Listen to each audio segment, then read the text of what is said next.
മീനച്ചിലാറിൻ്റെയും അതിൻ്റെ തീരപ്രദേശങ്ങളുടെയും ഗവേഷണാത്മകമായ പഠനം Pala saint Joseph കോളേജിലെ വിദ്യാർത്ഥികൾ ആരംഭിച്ചിരിക്കുന്നു.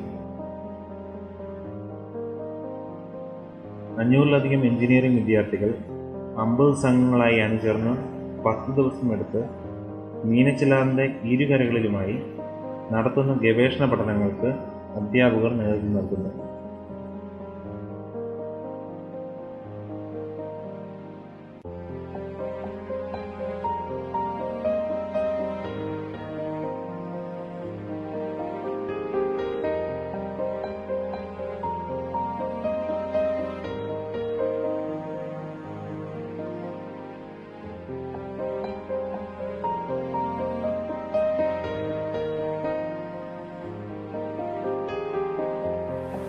എഴുപത്തെട്ട് കിലോമീറ്റർ നീളമുള്ള നദിയുടെ പ്രഭവസ്ഥാനം ഇടുക്കിയിലെ കോലാലമേട്ടിലാണ്.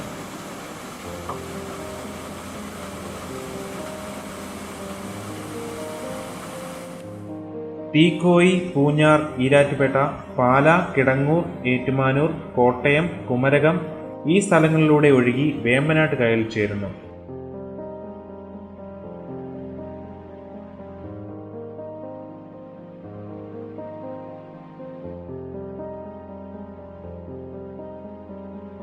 നിർവചിക്കാനാവാത്ത വിധമുള്ള ചൂഷണം മൂലം ഈ നദിയുടെ പൂർവാകാര പ്രൗഢിയുടെ സൗന്ദര്യവും നാൾക്ക് നാൾ ക്ഷയിച്ചുകൊണ്ടിരിക്കുകയാണ്. അങ്ങിങ്ങായി രൂപം കൊള്ളുന്ന ചുഴികളും വെള്ളക്കുഴികളും നദിയെ ഉപയോഗശൂന്യമാക്കിക്കൊണ്ടിരിക്കുന്നു.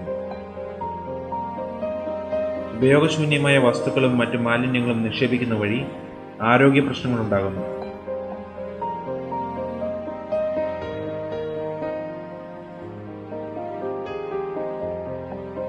പരിസരവാസികളുമായി ചർച്ച ചെയ്ത് വിവരങ്ങൾ ശേഖരിക്കുക, നദിയും തീരങ്ങളും നേരിടുന്ന പാരിസ്ഥിതിക പ്രശ്നങ്ങൾ പഠിക്കുക, നദിയിലെയും സമീപത്തെ കിണറുകൾ, തടാകങ്ങൾ, കുളങ്ങൾ ഇവയിലെ ജലത്തിൻ്റെ പരിശുദ്ധി കണക്കാക്കുക എന്നിവയൊക്കെയാണ് ലക്ഷ്യമിടുന്നത്.